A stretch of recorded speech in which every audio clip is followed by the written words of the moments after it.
Welcome back, guys, to Fog Wrestling. It is your 15th of January 2024 edition of Monday Night Raw. We're halfway through the month, which means we're halfway towards the Royal Rumble. Of course, we've only got 12 days to go. You're looking forward to the Royal Rumble. I mean, I'm looking forward to it. I actually think it's one of the better Royal Rumble builds.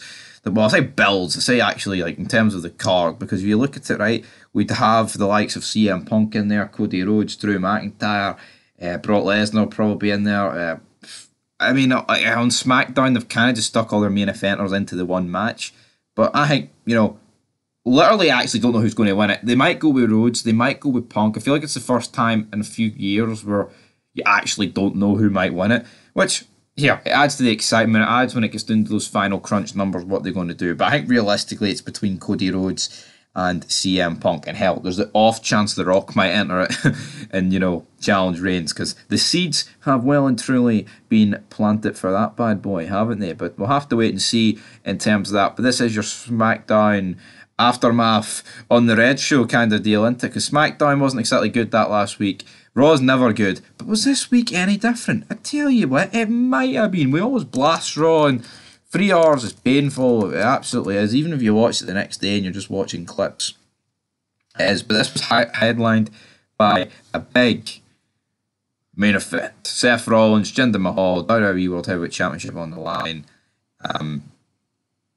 But the problem is, right, we have got Cody Rhodes kicking off the show. And he says, "So Little Rock, what do you want to talk about?" I'm just going to completely gloss over what Cody Rhodes talk about, because Drew McIntyre came out, right? And he's like, you remember we grew up in WWE together, we had a tag team, do you remember it? You might have to Google it, Scooby-Doo. And he went, the Dashing Ones. Man, I can't believe we didn't go to the top with that name. The real reason we didn't go far to time is because at that time we didn't have the perspective that we have now. And he says, Cody, you told me when we had our last match in WWE, I left and I came back. You said I'm going to be a world champion. I did, but you're not, because I wiped the smile off my face, Cody, and I became the champion. I didn't care what the people in the back think. I didn't care about being a locker room leader. But you, Cody, you've poisoned them. You put a smile on their faces, and you think that's the way for them to get to the top. It's not. They kind of slabber back and forth. Oh, I'm in the Rumble. You in the Rumble. What's your shoe size, Scooby-Doo? You from Air? Well, I came out of the Dusty Roads. Cock, Scooby-Doo. They're just talking mince back and forth, man. There's just not really an awful lot going on here. But Cody Rhodes then says to Drew McIntyre to end this segment, about our last match there. Who won? Of course, Cody won. We then go backstage, got Damian Priest talking to R-Truth. R-Truth says he's been looking everywhere for Tom and Nick Mysterio. He says, I even messaged him on Facebook. And I tell you what, Damian Priest was on the verge here of breaking character. It was quite funny. DIY taking on Dominic Mysterio and JD Madonna. This is a jobber tag team match. DIY win. Are we honestly surprised about them picking up the victory here? I'm not. But, the first segment was alright. I actually didn't mind the dialogue between Rhodes and McIntyre. It's just the fact that he's kicked off the show, though, and he's repeating the same old pish. It does get tiresome. It just does. There's no two ways about it.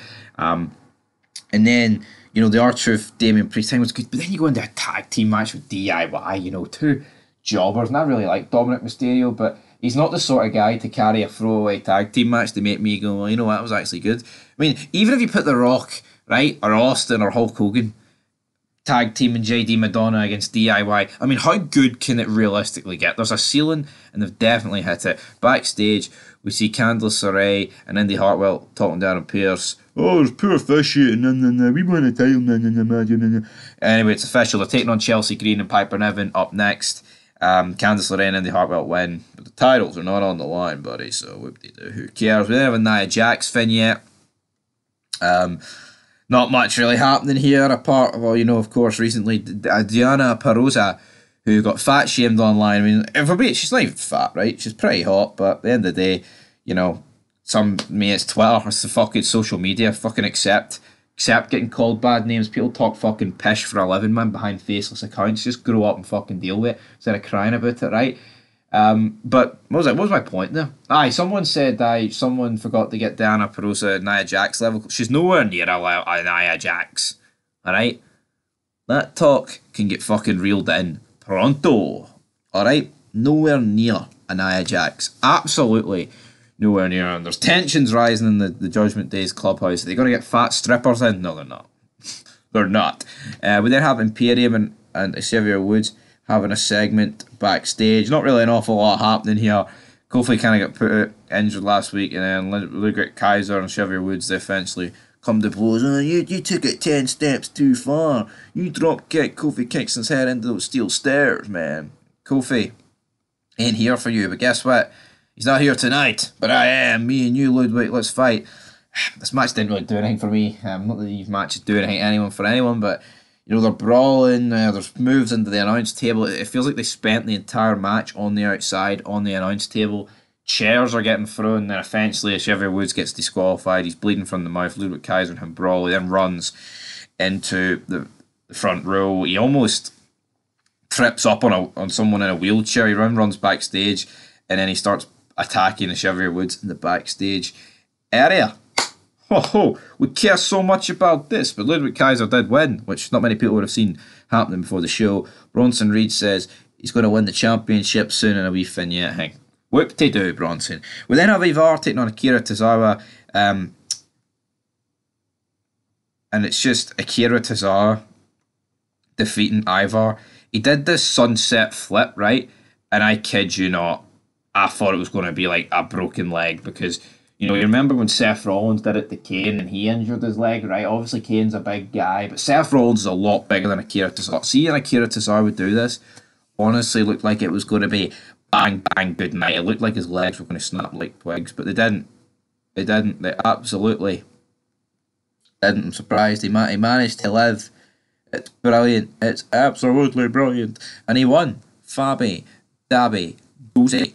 Then we move on to our next segment, which is CM Punk saying that next week he'd like to have a face-to-face conversation with Cody Rhodes. It's like, what are they doing with CM Punk, man? What are they honestly doing with CM Punk? It just feels like they're dragging the arse clean out of it with CM Punk. They're seriously like half the time he's not there, and half the time, you know, he's like cutting cookie cutter promos talking about you're allowed a free pass. I know he doesn't sound like that, but he may as well sound like that, man, when he sounds a wee bit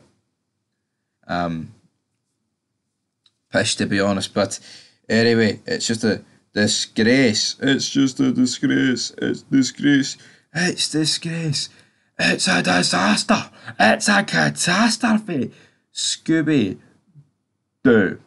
Anyway, let's see what is going on up next. And we had Rhea Ripley and Becky Lynch having a promo, so yeah, this didn't do anything for me. Becky's entering the Rumble. Looks like it's going to be Mammy versus the Man. And to be honest, that's probably what they're going to do. And I just look at the women, and it's like, who's going to win? The fact that there's been no feud potentially set up here going into Mania. There's so much in the men's that people like The Rock or Rhodes against Reigns, Punk against Rollins, McIntyre still in there. But then you look at the women, it's like, what the fuck are they doing? They're either injured or they're doing absolutely nothing.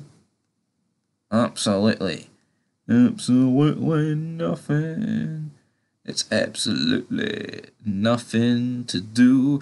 Jackie Redmond then cuts a promo backstage with Seth Rollins. It's freezing cold, but welcome to Monday Night Rollins. He had his kid here. What they do? Oh, you know, we fought each other 12 years ago in NXT. He was the favourite, and I won. This time I'm the favourite. He might win. Wah, wah, wah. Fifth match, we've got Awesome Truth taking on Finn Balor and Damian Priest. It's a bit of a nothing match. I mean, R-Truth kind of makes it funny, but Wade Barrett acting like a little bitch on commentary, man. He was seriously... they're my tits in. But yeah, Finn Balor and Priest win. We then have a backstage interview with Jinder Mahal. Kind of just the exact same thing to Rollins. But I like the fact that, you know, we've got a world title match tonight and they're building it up throughout the show. And these two are actually like talking about it in depth in interviews. Like that's the way it should be. That's the way it was done back in the day. That's the way it's done back in the day at pay-per-views. Honestly, see at pay-per-views now, when do you get these backstage interviews? Like before the main event? Like, maybe they think Roman Reigns is too big for that, but see, back in the day, man, at pay-per-views, people were getting interviewed all the time. Like, oh, you're moments away for your World Heavyweight Championship match against Triple H. What's your thoughts? Oh, you're moments away for your undisputed title match against, you know, Brock Lesnar, The Rock, Austin. What the fuck happened to pro wrestling, man? I need to know. I need to know. Stupid, man. Come on. Nakamura then cuts a vignette. Oh, your father is inbred. He's going to be in the Rumble. Anyway. It's on my hunger towards the Royal Rumble. Anyway, we've got Shayna Baszler and Zoe Starks taking on Natalya and Tegan Knox. It's just a throwaway fucking match. We've got nothing else to do. Let's just throw these people in. It's just an absolute throwaway match. I mean, that's exactly what it is. It's an absolute throwaway match. Nothing happening. Nothing happening in the slightest here. It's just, yeah, we have a 3-hour show. We need to fire as much people on it to drag it out. And that's exactly what we've done here with Shayna Baszler and Zoe Stark picking up the victory. Next week, this is what's announced. We've got CM Punk, Cody Rhodes, face-to-face conversation. Why did I hyping that up? Fuck me, man. That should be the norm. That should be every week. Ivy Neal taking on Valhalla. Chad Gable against Ivar. And Drew McIntyre against Damian Priest.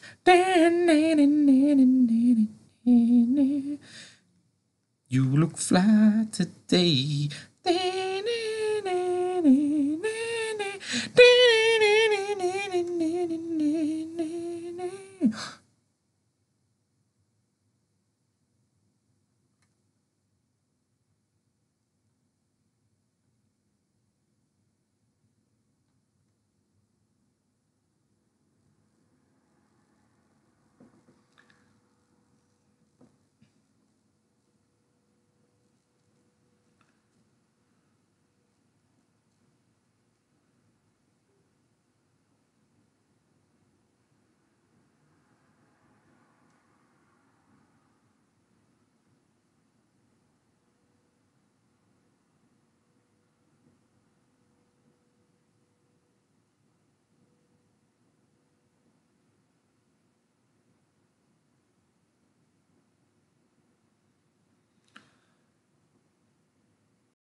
But anyway, we move on to our main event, which of course consisted of Seth Rollins against Jinder Mahal for the WWE World Heavyweight Championship. And you know what, this was actually a good match. Yeah, you had a bunch of indie jobbers out there. Yeah, Drew McIntyre came out and Damian Priest was there. But I added to it was alright. I mean, I wanted Mahal to win. I knew they wouldn't do it though. I did say in the preview exactly what I wanted, but they didn't do any of it. So anyway, we move on. Alright, and if you've got a problem with it, then you can piss right off. But at the end of the day, I thought this was, entertaining for what it had to be. And that's where we're going to leave this video, guys. But anyway, I'm going to give Raw a 3 out of 10. One of the highest rated Raws I've given in a long time. But yeah, we'll have to wait and see, guys. What holds us, only got a few more shows until the Royal Rumble. Looking forward to it. Till then, though, peace.